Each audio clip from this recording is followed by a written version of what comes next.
Hello everyone, कैसे हैं आप सब। एक बार पुनः शिव कोचिंग क्लासेस पर स्वागत है। उम्मीद करता हूं आप सब अच्छे होंगे, मस्त होंगे, बेहतर होंगे, आपकी पढ़ाई बेहतर चल रही होगी। क्लास 11 फिजिक्स में बच्चों आज हम बात करने वाले हैं कि उपग्रह की कितनी ऊर्जा होती है और उसकी बंधन ऊर्जा क्या है, टोटल कितना बंधन ऊर्जा की आवश्यकता होती है। बिल्कुल डीप में चर्चा करेंगे और ये टॉपिक बहुत ही सिंपल है, बहुत ही इजी है। इसके पहले मैंने जैसे आप लोगों को कक्षीय चाल के बारे में बताया था बच्चों, या कक्षीय वेग के बारे में, उसका फार्मूला यहाँ पे लगेगा। जिन बच्चों को नहीं पता है वो यहाँ पे थोड़ा सा डाउट में रहेंगे। इसीलिए तो कहता हूँ कि हमेशा आप लोग पूरे लेक्चर देखो, प्लेलिस्ट में क्रम से वीडियो देखो, और जिन बच्चों ने नोट्स नहीं लिया है तो भाई साहब नोट्स में भी सारा चीज़ रहता है। तो कॉन्टैक्ट नंबर लिख लो 9685299149, 9685299149 मेरा पर्सनल नंबर है। आप इस नंबर पर कांटेक्ट कर सकते हैं 9685299149। ठीक है बच्चों, चलिए तो जिनको भी पीडीएफ नोट्स लेना है वो कांटेक्ट कर लें। मात्र 100 रुपये चार्ज है, ऑल चैप्टर के नोट्स आपको मिल जाएंगे। आपका बंधन ऊर्जा है क्या, उपग्रह की ऊर्जा। तो पहले उपग्रह की ऊर्जा की बात करते हैं। जैसे मान लीजिए बच्चों, आपका एक ग्रह है, पृथ्वी एक ग्रह है, ठीक है। पृथ्वी के चारों ओर आपका एक उपग्रह है जो स्मॉल m द्रव्यमान का चारों ओर क्या करता है, गति करता है, यानी परिक्रमा करता है। अब जब परिक्रमा करता है बच्चों तो उसमें दो प्रकार की ऊर्जा होती है, एक तो उसकी स्थितिज ऊर्जा और दूसरी उसकी गतिज ऊर्जा।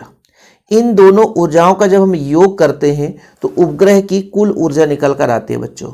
उपग्रह की टोटल ऊर्जा किसके बराबर होगा, तो आपका एक तो हो जाएगा स्थितिज ऊर्जा, किसी स्थिर विशेष कारण जो स्थितिज ऊर्जा है बच्चों, है ना, और आपका एक हो जाता है गतिज ऊर्जा, क्योंकि वो गति कर रहा होता है, परिक्रमा कर रहा है मतलब गति कर रहा है। तो गतिज ऊर्जा और स्थितिज ऊर्जा दो प्रकार की ऊर्जाओं का योग जो है वो बच्चों उपग्रह की कुल ऊर्जा को रिप्रेजेंट करता है। अब आप लोगों ने उपग्रह की स्थितिज ऊर्जा का मान पढ़ा होगा भाई साहब कि minus capital G capital M small M बटा आर, जहां कैपिटल एम आपका पृथ्वी का द्रव्यमान हो गया, स्मॉल एम हो गया उस उपग्रह का द्रव्यमान। आर जो है बच्चों पृथ्वी के केंद्र से कितनी दूरी पर उपग्रह है, ये आर बताता है। जैसे यहाँ पे आपका भाई एक ग्रह है, ग्रह के चारों उपग्रह चक्कर लगाता है, यही तो होता है। अब ग्रह बच्चों इसकी जो त्रिज्या होगी वो त्रिज्या कैपिटल आर होगी। लेकिन बच्चों मान लीजिए यहाँ पर स्मॉल एम द्रव्यमान का ग्रह है, उपग्रह है ना, ये ग्रह हो गया जिसका द्रव्यमान कैपिटल एम है। और यदि मैं आपसे कह दूं कि इसकी जो टोटल दूरी है वो आपका आर है बच्चों, जिससे यहाँ से एच ऊंचाई पर आपका, ये एच ऊंचाई पर स्मॉल एम द्रव्यमान का जो आपका उपग्रह है इसके चारों ओर परिक्रमा कर रहा है। तब यहाँ पर इसकी स्थितिज ऊर्जा कितनी हो जाएगी, माइनस जी कैपिटल एम स्मॉल एम बटा आर। ये कौन सा ऊर्जा बच्चों, ये स्थितिज ऊर्जा है। स्थितिज ऊर्जा को हम यू से रिप्रेजेंट करते हैं। किसी भी उपग्रह का स्थितिज ऊर्जा हमेशा ऋणात्मक होता है, ये नोट डाउन कर लो आप लोग। किसी भी ग्रह की स्थितिज ऊर्जा हमेशा ऋणात्मक होता है बच्चों, ये आप लोग नोट डाउन कर लो, ठीक है, कोई दिक्कत तो नहीं है। अब मैं आपसे कह दूं कि यदि मान लीजिए उपग्रह का कक्षीय चाल कितना हो बच्चों, v0 हो, कक्षीय वेग कक्षीय चाल v0 हो, तो उसकी गतिज ऊर्जा क्या हो जाएगी, 1/2 mv² होता है।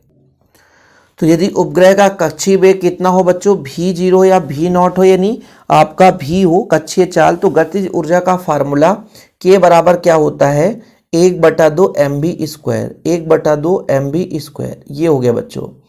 अब मैं आपसे कह दूं कि v का मान कितना है, तो v का मान होता है √gm/r, लेकिन v² है इसलिए आपका हो जाएगा gm/स्मॉल r। स्मॉल r ये बताता है कि केंद्र से टोटल कितना दूरी है बच्चों किसका, उपग्रह का, ठीक है। कैपिटल आर ये आपके ग्रह यानी पृथ्वी का क्या है, त्रिज्या है।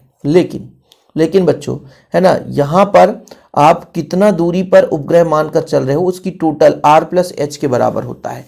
क्योंकि एक फार्मूला आपने पढ़ा है, और नहीं पढ़ा तो अभी देख लो कि हमने निकाला था कक्षीय चाल बराबर क्या होता है,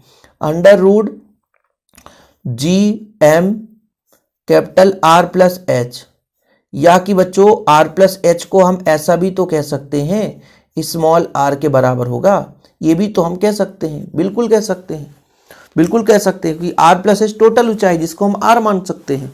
तो यहाँ पे वही तो वैल्यू है, तो जब स्क्वायर करेंगे तो ये आपका बच्चों ये देखिए ना स्क्वायर है, तो इसको अपन को स्क्वायर कर देना है, क्या कर देना है, स्क्वायर कर देना है, क्योंकि ये स्क्वायर है तो स्क्वायर कर दिए।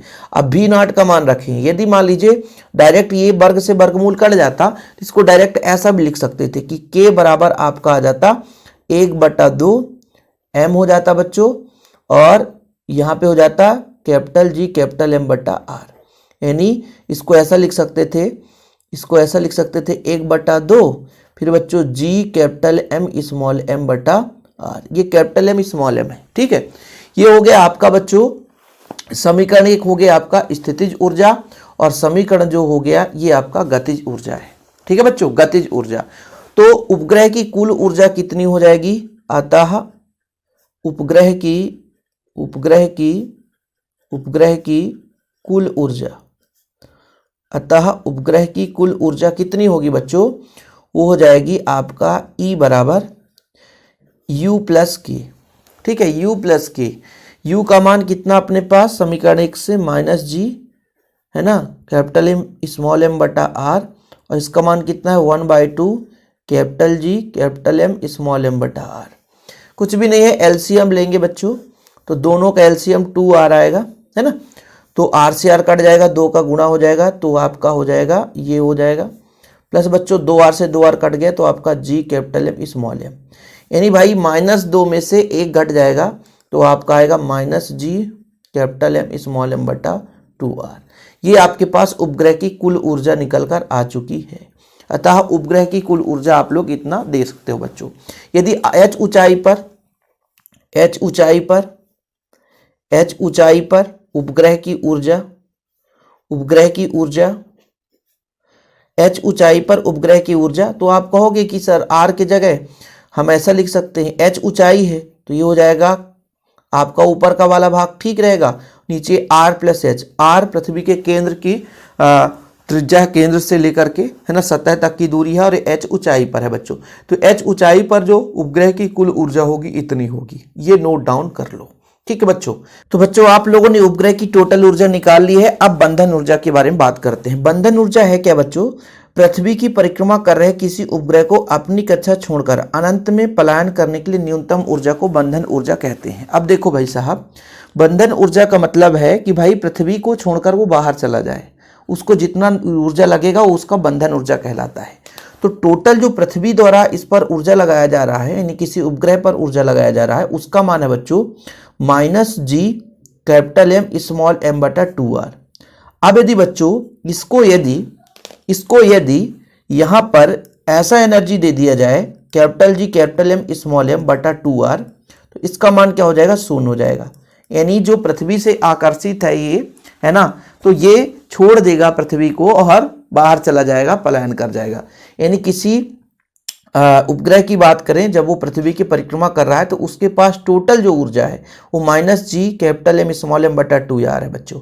यदि उस उपग्रह को इतनी ऊर्जा दे दी जाए, ठीक है, तो कुल ऊर्जा 0 हो जाएगी, फलस्वरूप उपग्रह अपनी कक्षा को छोड़कर अंतरिक्ष में पलायन कर जाएगा।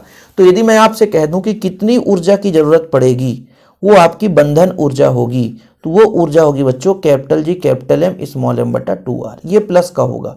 ठीक है, याद रखिएगा कि बंधन ऊर्जा किसे कहेंगे, एक वही ऊर्जा जिस ऊर्जा पर पा करके जो आपका उपग्रह है वो पृथ्वी के कक्षा को छोड़ करके, यानी पृथ्वी की जो परिक्रमा करता है वो छोड़ करके अनंत में पलायन कर जाए, तो उस ऊर्जा का मान बच्चों ये होगा। इससे आप लोग नोट डाउन कर लेना।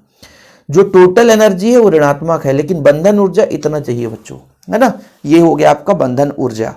तो दो चीज हमको पढ़ना था, उपग्रह की कुल ऊर्जा और बंधन ऊर्जा, है ना। उपग्रह की बंधन ऊर्जा और उपग्रह की कुल ऊर्जा कितनी है, वो दोनों चीज आपने कर लिया। बाकी जो भी डाउट हो बताइएगा। जिन बच्चों ने नोट्स नहीं लिया है तो कॉन्टैक्ट नंबर लिख लो 9685 29 91 49 9685299149 मेरा पर्सनल नंबर है। इस नंबर पर आप कॉन्टैक्ट करके नोट्स ले लें। फिलहाल अभी के लिए इतना ही। जय हिंद, वंदे मातरम।